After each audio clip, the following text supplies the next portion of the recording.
Hey, kia ora, welcome back again.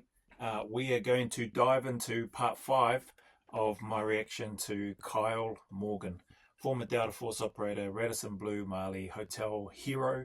So let's jump back in.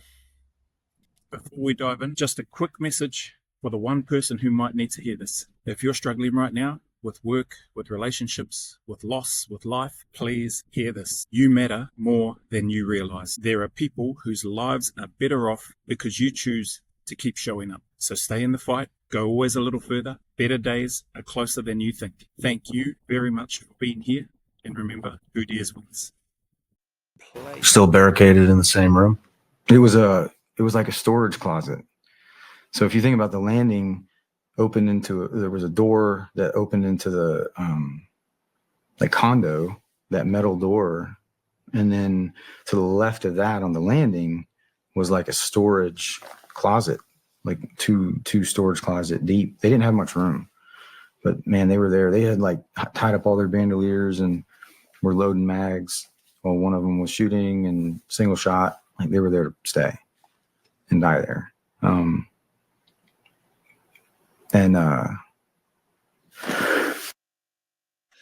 Just looking at the footage there of the magazines lying on the ground.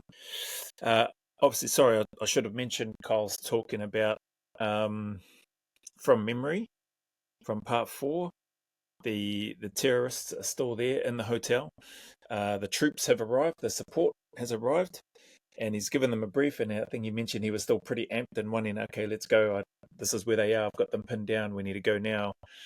And I think in the last video, he said they were like, okay, it's sort of chill sort of thing. But he mentioned he was still pretty amped up and wanting to go as he would be. He's been feeling alone for the large majority of that time. He's been in the thick of it, trying to clear that hotel to find as many people as he can to save them. And then he's been doing that predominantly on his own, pretty much, while others have been holding the terrorists in that position. And then when support arrives, he's ready to go. Probably gave him a real boost of energy, and like now he's got better odds stacked in his side and in his favor to go and get these mongrels that bloody decided to go in there and shoot up the place and kill 20 plus innocent people. Like there was no way of flanking them at that point, at least not from my perspective. Like there was no direct way of flanking without having some sort of climbing ability or coming in from the roof. So also just taking a step back, and having to like spread that out with with the French, like to be able to problem solve, which was awesome. Like, and I think this is like really ironic or funny, but they were like, oh yeah, you come with us, but just stay in the back. I'm like, roger that. I've been up front all fucking day. I'll stay in the back with you boys. Let's go. And then I'm like, doing all what's going on? It's taking so long. Like it's all this commotion up front. And now I'm like, they shouldn't be like, there's gunshots. And I'm like, who the fuck are they fighting with right now? And it was one of the Malian, like security force dudes, like shot one of the fucking French, like in the top of his helmet. I was more afraid of like, once I... Far out. Holy crap. The poor French dude. Thankfully, had the... Oh, actually, I'm just... Sorry. I'll watch it. I went in first. Like, it was like me against the fucking shooters. And then after that, it was like giving people permission to go in. And anyone and everyone, like whomever, and with a gun. Yeah. And it's like, that was scary as shit. Like, I was like, how do you, filter through? Like, I can, discriminate a threat and a friendly, but that's difficult, even through the haze and the fog, and yeah, like they shot one of the French right in the top of his fucking helmet. And damn. So one of the, from memory, I think I'm right. From memory, the Malian soldiers or police, maybe some part of the Malian force anyway, was there helping, because one of them in the previous video, one of the earlier videos, one of the terrorists shot the shield out of the hands of one of those guys, and he was like, gave a salute and said, "See you later. I've done my duty," and then left. And then I think he said another guy rocked up with a gas mask on top of his head and a pistol, and was like, "I got you," or whatever. And so he took over. But obviously, he's gone and hooked up with the French support that's there, the SF team that's rocked up, giving them a brief. They're making their way there. He's like, "Roger that. I'll go in the back. I've been at the front all day." Good on him. But then obviously this has happened, and one of the Malians, not knowing, not able to discriminate or identify clearly friendly from terrorist, and has fired a shot straight into the helmet of one of the French force operators that's come there to help out, SF operators that's come to help out. Man, it must have been scary for them, but also, yeah, just that, I suppose, in that fog and in the haze, the need for that communication between the group of people that Kyle had who were helping him, good on them, and stayed in the position to keep those terrorists pinned in that position where they were. Man, awesome respect to them, but yeah, it must have been challenging and difficult, and I hope this French operator, doesn't sound like it at this stage, but I hope he didn't die as a result. So we'll jump back in and see. He walking wounded, bleeding, but we were able to package him up, get him out of there. And then next thing you know, like now they're down in the Salter, and they're like, "Oh, you guys want to intermingle in the teams now?" And I'm like, "Roger that." And I just kept getting further. Then I'm like in the team, just flowing with them. And that's a testament to like the ability to not be so like indoctrinated and to just, it took me 2 rooms to kind of like adapt to their techniques and not get in the way. Because at that, that's awesome. Just a testament to his training, their training obviously as well, but a testament to Kyle's. You got a completely different team, different people that you don't know. They don't know you. They don't trust you. They'd rather have you at the back. And then all of a sudden, things have been happening. They're down in a Salter, and they need to intermingle the teams, like you were saying. And then, just again, the level of the training, which both lots have had, the French Special Forces in this case, and clearly Kyle's experience, skill, knowledge, etc., and being able to just flow. That's an awesome rhythm and state to be able to get into. Like I think he said, took it maybe a couple of rooms, probably may not have even taken that, but just to get a sense for how they move, how they conduct their business when they're entering the rooms, when they're clearing the rooms, and like I said, so that he can stay out of the road. That's awesome, and that's the beauty about being part of an SF unit, at least in my experience anyway, either through training or even on operations, or even when you go to a different team within that same unit. Each and at least in my experience anyway, each team has their own slightly unique ways of doing things, and whether it's from how they stack on a outward opening door or inward opening door, where they go once they cross the threshold and go into the room, based on what they can see and what areas they go to first to clear, and to obviously the threat first, but then if they can't see a threat there, what areas they go to first or next. It must have felt not only reassuring for Kyle, I'm guessing, or more reassuring, having people there that know what they're doing and have got a high level of training, and for him to be able to just slot in and flow with them is that's pretty awesome. So anyway, at that point, it's like I could like fall on my sword here. You guys are doing this all fucking wrong if I wanted, but not that they were. I was just extremely grateful to be a part of any sort of like competent assault force. When my boys were like, they were getting spun up in North Carolina, and the guys in Germany were like loading in a C-130, like, but they were 10, 12 hours away, 18 hours away. Like, so, to have them there and just to like see and bear witness to pure evil, and, and people just following.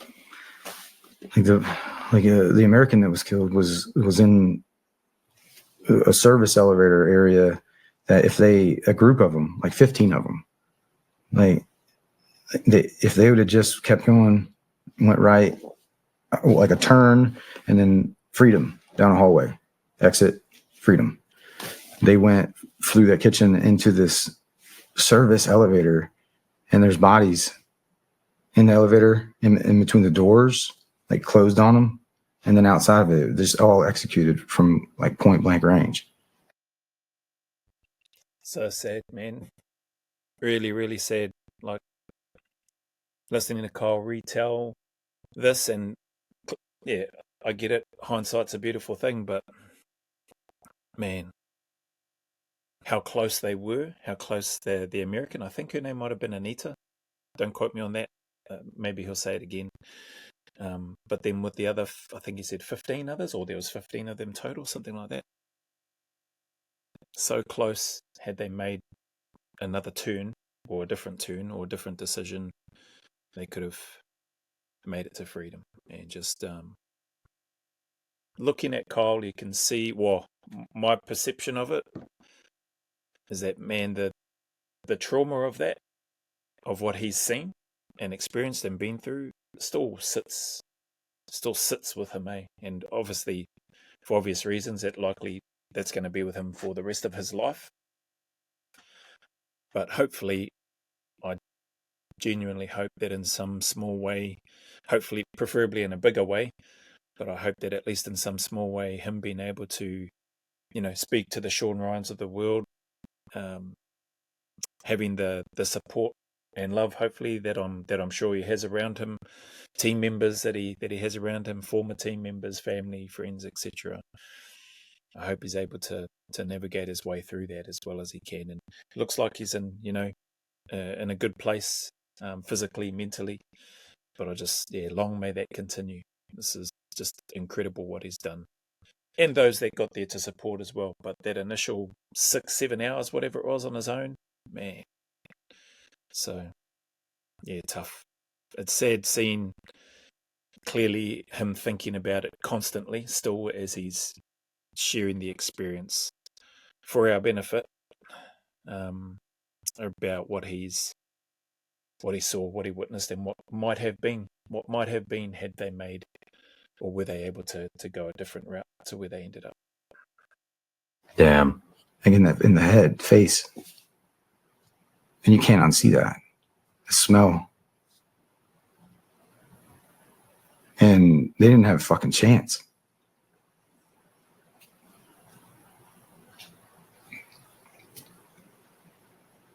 So people ask me, they're like, well, even the ambassador, he's like, why did you, Kyle, you're an American hero. Like, why did you react that way? I'm like, well, sir, I was like, you got a minute? Like, if anyone should have reacted that way, it's someone that's been trained in this since like hostage rescue and like,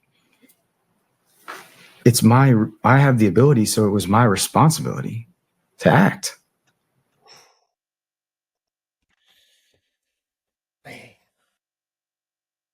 That's the part. I'll try to go back to the comments on, I think, on one of the reactions that I've been doing to this video. I had the ability, so it's my responsibility. One of the kind viewers of my reaction video to one of the earlier ones added this statement, or added this in his comment, and said that Kyle makes this statement that has resonated or stayed with this individual ever since. And I'm going to rewind this and play that again because, yeah, that's powerful. I'm pretty sure I'd said in my reply to that individual, I haven't gotten to that part yet, but that's cool. And I think he came and said, oh, sorry to be a spoiler alert or whatever. I was like, no apology necessary, man. I think it was awesome to hear. I didn't know when that was going to happen. So the fact that it's come up now, I was starting to get a sense that maybe he was about to say something like that when he was talking, and the ambassador in this piece. But yeah, I'm going to rewind that so that we can hear that again, straight from the horses, or straight from the hero's mouth himself, Mr. Kyle Morgan. So yeah, let me rewind. Since like hostage rescue and like, I have the ability, so it was my responsibility to act.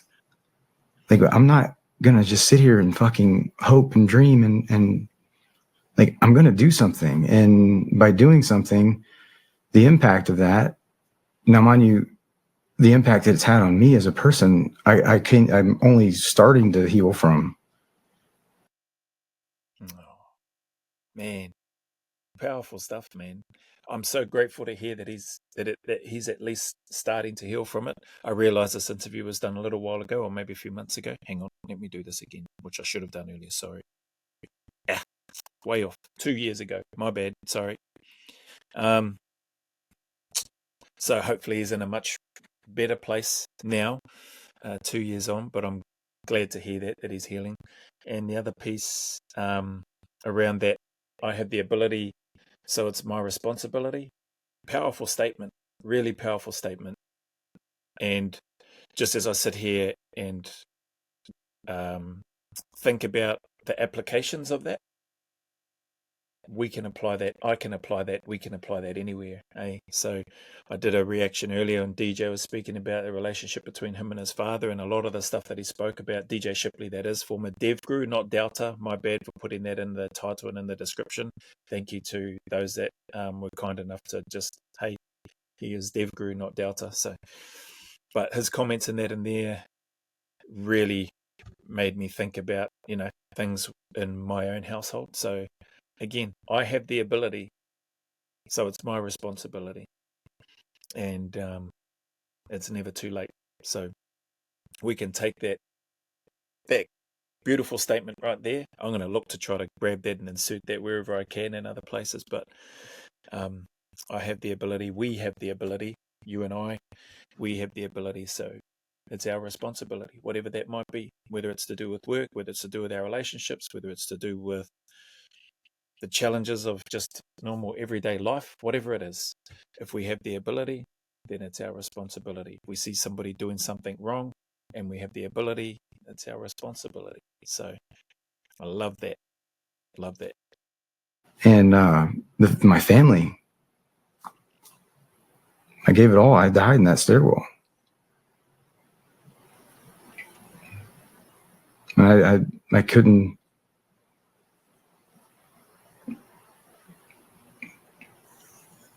I just maintained being, my priority was to,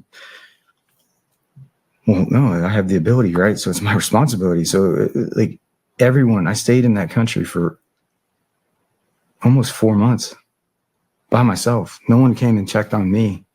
All these embassy folks were having like these crisis response teams come in, and like doctors and fucking psychs and stuff come in and do these evaluations. I was like, oh, those are cool. What's going on over there? Well, like, that seems cool. All right, I'll be over here. Just fucking licking a window, like pulling security, facing out. Seems cool. All right, I'll be over here. Just fucking licking a window, like pulling security, facing out. And I'm thinking about starting to run on the treadmill again. I need to drop my belly fat. Yeah, no, that's total BS. Get off. Damn. And like that. It's heartbreaking to hear. I'll be 100% honest. That's my reaction. That's my thoughts on what he's sharing. Now, I don't know what happens after. I hope he gets the support, whether he had to ask for it or not. I hope he gets it. But my thoughts: one, he should never have had to ask for support or evaluations or psych, whatever processes it is that they went through. So the psych support and all that sort of stuff, mental health and well-being, those chickens, he should have been at the top of the list, as well as everybody else in that hotel. They should have committed as many resources as they needed to make sure that somebody checked in on him. And that's heartbreaking to hear him talk about it. You can clearly see how much it impacts him, and just hearing that impacts me for him, and not in terms of, I suppose it is a little bit from me feeling sorry for him that didn't happen, but just amazed by his strength, his character, his integrity, his ability to stay strong, even though he wasn't being looked at. He didn't factor into those people that clearly had a good heart and thinking about the hostages and what they've just been through, the traumatic experience that they've just been through. But it's really sad to hear that nobody thought or took the time. None of the clinical psychologists, specialists, from what I'm hearing, nobody took any time to consider Kyle Morgan. Hey, just quickly, if this is resonating with you, or if you too believe in standing strong when things get tough, I would sincerely love and appreciate it if you would like, drop a comment, and subscribe to the channel. It helps more than you know, while continuing to try to build this community around resilience, accountability, integrity, and overcoming adversity. Thank you for being here. Stay strong, and who dares wins. Did anybody consider the French special forces that got there? Did anybody consider the Malian operators or police? Sorry, I'm not sure what they were. I'd have to go back and have a look. Did anybody consider them and the impact on them? You know, the French soldier, they got shot in the helmet. Like, clearly, yeah, the medical treatment, but the mental, psychological, emotional scarring impact left over from that. Not just the physical stuff. Oh, man. There's a lot to learn and take away. And I've said this before in other videos, it would be great if those dignitaries, people watched shows like this and could hear from the operators themselves. And here's a man wearing his heart on his sleeve, bearing it for the world to see. Yeah, after the event, but frickin' heck, you can see how much, and he's mentioned he was, back then, he was only just starting to heal from it. Then heart goes out to him. Heart goes out to the man like this. But I am personally grateful for everything that I'm taking away from what he's been sharing. And I hope that I can apply, even a fraction of some of that stuff going forward for where I'm at now and what I hope to do, not only with this channel, but also just in life in general. So super grateful, man. Kyle Morgan, super grateful, bro. Just awesome.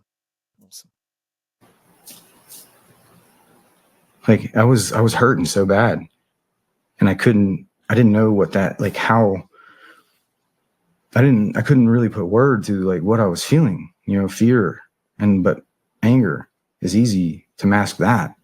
So I was just really angry. And I don't remember this, but I called my wife that night when I got back to my room by myself, fucking deathly afraid. And I just started boozing to numb it. And I just remember, like, she said I called, was just like bawling. I was just like bawling, and she just was asking me, like, "Oh my God, Kyle, what's wrong? What's wrong?" Like, and then she started getting, I remember this because it was like, to me, it was like a point where I was like, "You can't help me." So I pushed her further away because she was like, "Oh my God, what's wrong?" It was like hysteria. And I was like, "You can't help me." And what I really needed and wanted was to hold her and to hug her and to hug our children. But I couldn't. And no one came and saved me from me. And everyone relied on me to be the savior. If something were to happen again, they were like, "Oh, let's just rally at Kyle's house. He'll figure it out." And I'm like, "Yeah, I'll figure it the fuck out, man." And I'm just fucking losing myself completely, trying to make sense of the physical wounds to my brain and the psychological and emotional. And I was like, this is all too much. So I drank. And I seeked comfort in extra. People in these positions, these dignitaries, the SF world, I'm sure, I hope, I don't know, it sounds like nothing happened immediately, but so much learning in here, man. These SF units, the governments, and this applies not just for military, not just for special forces operators. We're talking about this across the board for military in general that have been exposed to high trauma and situations, paramedics, first responders, police, firefighters, etc. The list goes on. Teachers and stuff that might happen that have experienced those things, the students, just the knock-on effect of all of those that could, and may be heavily impacted by it, but very much at the top of that list needs to be time, thought, consideration, and attention given to the operators. Yeah, SF operators, they go through a heck of a lot of training. They're at a higher level in terms of skill development, knowledge, experience, and the ability to think on the fly and to adapt to the situations that are happening, that they may be in or that they're seeing happening around them. But they're still people with feelings, emotions, love, sadness, fear, anxiety. The list goes on, just like anybody else. In those moments, hopefully through the training and their desire and willingness to serve in those units, they have an ability to compartmentalize things and go and do that job and focus and be all in, and hopefully square things away, or at least make things better than what they were. But when the dust settles and the smoke clears, right, there is more thought, is where I'm going. There's more thought, consideration, and implementation of support services that needs to be included and wrapped around first responders, soldiers, SF operators, regardless. But in this case, man, it's sad to hear. It sounds like a really big failing from what I'm hearing around. People just forgot about Kyle. Like, it's great they acknowledge his heroism, his bravery, his courage. It's undeniable. Nobody can ever question that.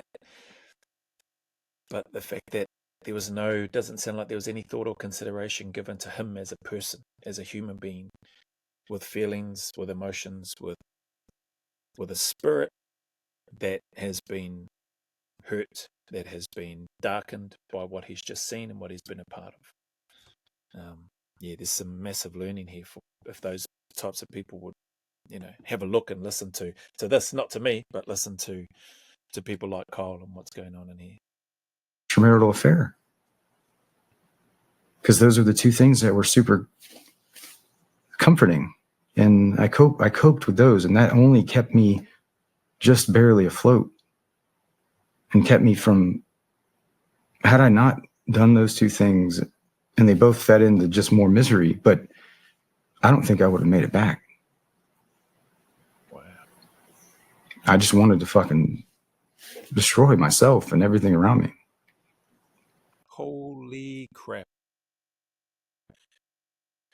That's intense, man. I mean, I think I remember hearing on one of Christian Craighead's ones that I did a reaction to, and he's talking about, just come back. Just need to find a way to come back. If it's talking about it, if it's having a few drinks with your mates, if it's doing this, doing that, but just find a way back. And so I'm so glad that Kyle made his way back. But it is sad, all that other stuff. And then, I think he said he turned to booze or drinking heavily to try to numb it. And man, just the weight, the burden, the heaviness of what he would have been carrying and clearly still carrying. So just wish him nothing but happiness and Lincoln being able to move forward and continue doing what he's doing with Blue Bearing. Hopefully one day, all going well, I can apply and do one of his courses, get over to the States and try to get onto a Blue Bearing course that he's running. I'd love to do that, but I'd love to just meet the man, shake his hand, look him in the eye, and tell him what an awesome impact he's had on me, the lessons I've learned from him, and how much the world is a better place for having people like him in it. Awesome. And it's not about one specific event.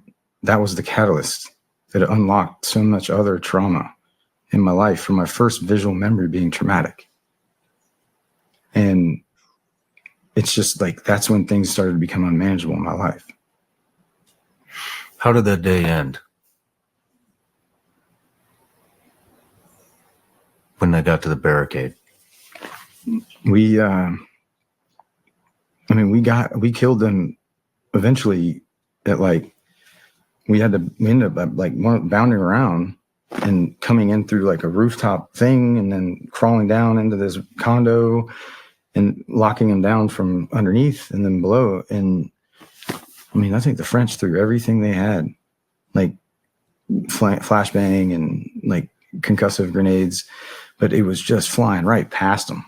And they had this corridor where they could just spray down this hallway, and then they had the stairwell. So they had them locked down. And so we couldn't come up from underneath. We had to the dude that was the French dude was holding the shield guy. That was his job. I'm like, you're the fucking shield dude.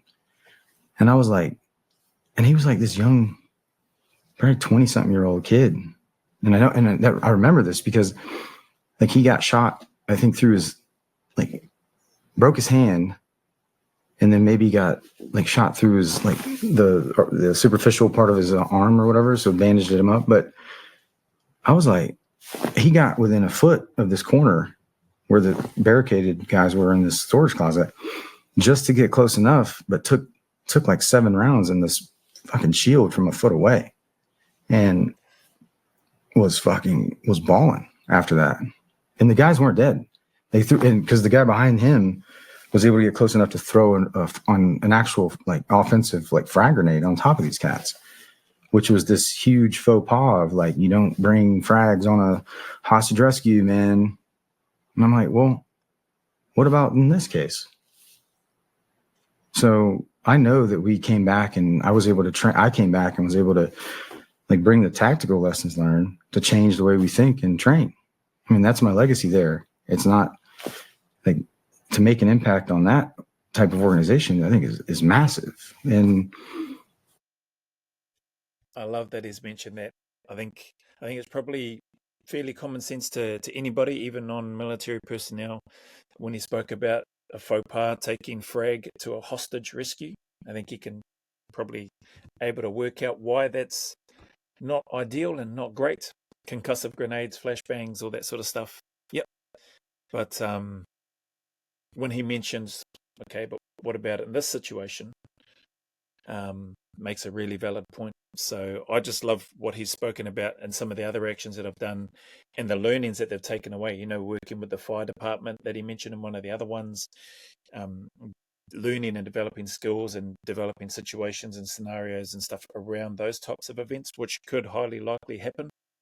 When he spoke about when he went in and imagine that, I can't breathe. I think was the comment that he mentioned. One of the guys in the comments mentioned that as well to correct. I think I might have misquoted Kyle when he was talking, but when he went into that room and trying to find Terry, and it was just full of black smoke and heat, and he just went straight in. Then eventually had to get lower. Then he's like had to crawl back out. Just amazing the learnings that they're taking away, or that he's taken away, and trying to correct and implement that. So then, I don't know the details, and maybe he'll speak about it a little bit more, but hearing him speak about taking the learnings, going away and implementing that in what he does now with his company and business and the people that he trains, it's only going to put, you know, again, at another level above and another level above as he continues to refine, develop, teach, and explain. Yeah, very, very cool. Very cool. But also, the young fella that he spoke about that got shot, you know, 7 rounds or so into the shield and then hit through the arm. I think he said he was bawling. Bloody hell, man, that, you know, traumatic. Now, when he's saying bawling, I'm not sure if he's meaning bawling as in crying and thinking, man, I need to get out of here. I don't know if that's what he means. That's how I interpreted it. So I could be wrong. Actually, what I will do is I'm going to rewind and go back and just have a listen again and see what he says. Sorry. Fucking shield from a foot away, and was balling after that. And the guys weren't dead. They threw in because the guy behind him was able to get close enough to throw on an actual like offensive like frag grenade on top of these cats, which was this huge faux pas of like, you don't bring frags on a hostage rescue, man.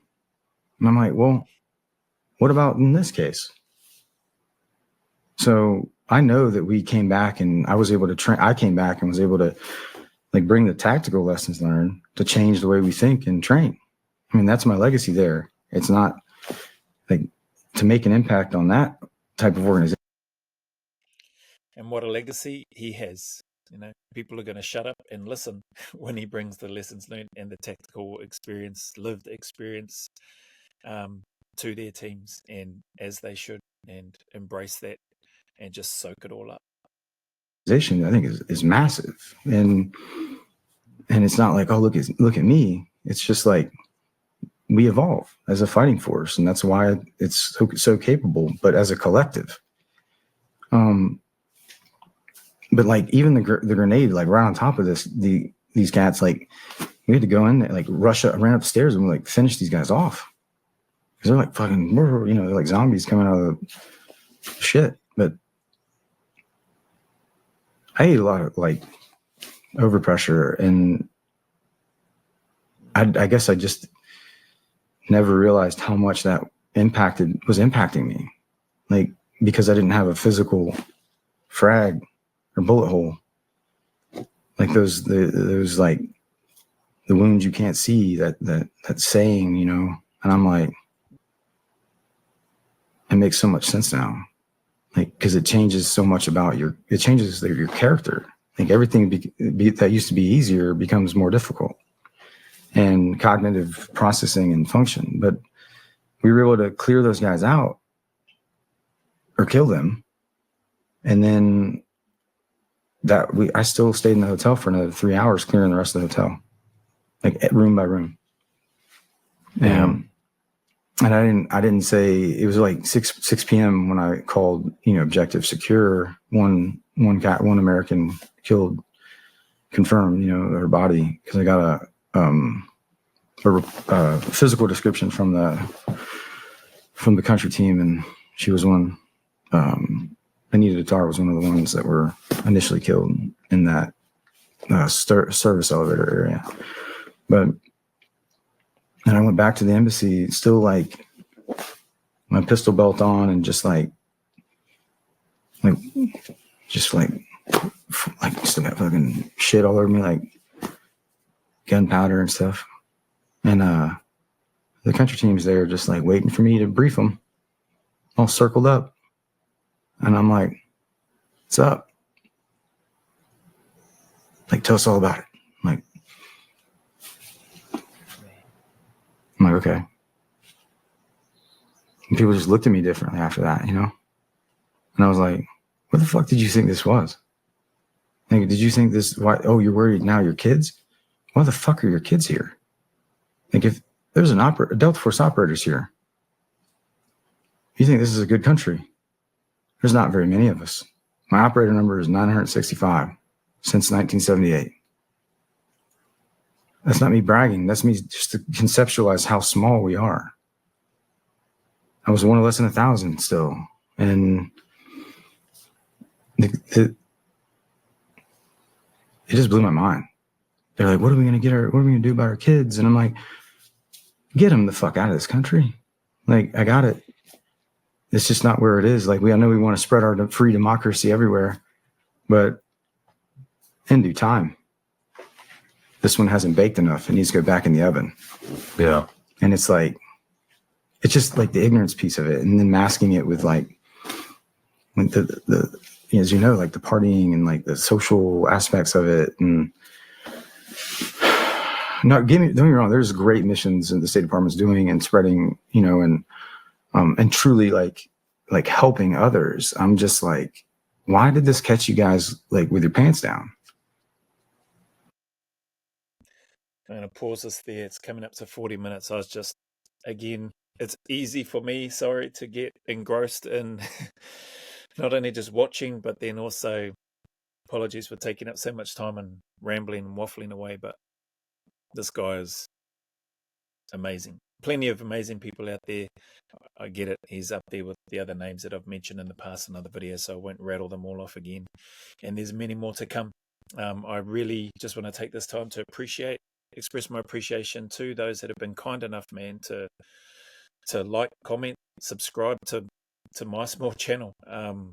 I am truly humbled by it, truly appreciate it more than I can express adequately, and appreciate the support. So thank you very much for that.